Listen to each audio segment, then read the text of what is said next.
Bon alors Abigail, c'est supposé être une comédie horrifique, sauf que c'est ni drôle, ni horrifique.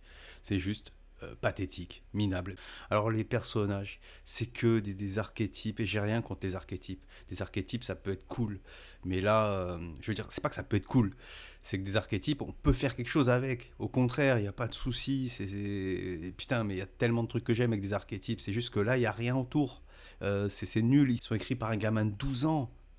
Tout est écrit par un gamin de 12 ans. Et un gamin de 12 ans, j'aurais dit c'est bien. Mais là, non. Pas les mecs à la tête de ce projet, quoi. On voit sur les trailers, les teasers, les affiches, les bandes, la bande sur Netflix, là, qui est en haut, quand c'est une nouveauté. Et même la vignette. On voit que la gamine, c'est un vampire. Alors que quand tu vois le film, tu comprends que c'est un twist. Le seul truc qui aurait pu faire, ah cool, machin, non, non, là, bah, tu sais d'avance.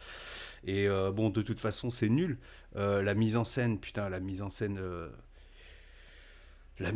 les mecs, putain, c'est que des plans serrés sur leur gueule, donc on voit pas le décor. Ils ont payé une baraque de riches et tout. Tu te dis, pour faire le film, hein, je veux dire, pas, c'est pas le scénario du film, mais pour faire le film, ils sont dans une baraque de riches et tout. Tu te dis, ouais, ça pourrait être cool, ça pourrait être beau, une espèce de manoir ou de résidence assez grande, luxueuse, un peu gothique sur les bords ou je sais pas quoi.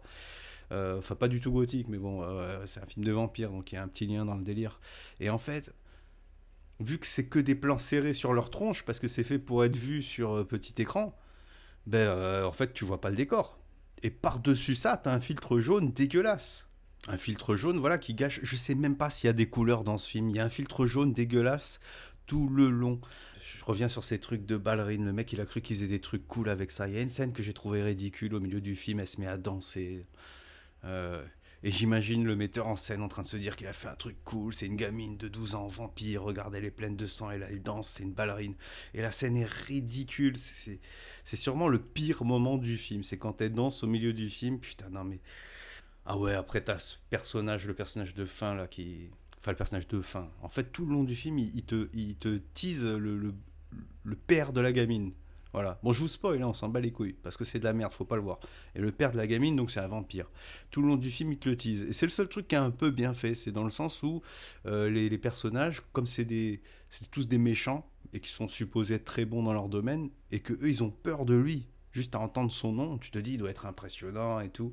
Et quand il arrive à la fin du film, mais c'est ridicule. Les phrases qui sortent, elles sont écrites par un gamin. Puis il est pathétique, il n'a aucun charisme. Enfin bref. En fait, Abigail aurait voulu être un genre de Union en enfer, mais il rate tout. C'est juste un film de merde.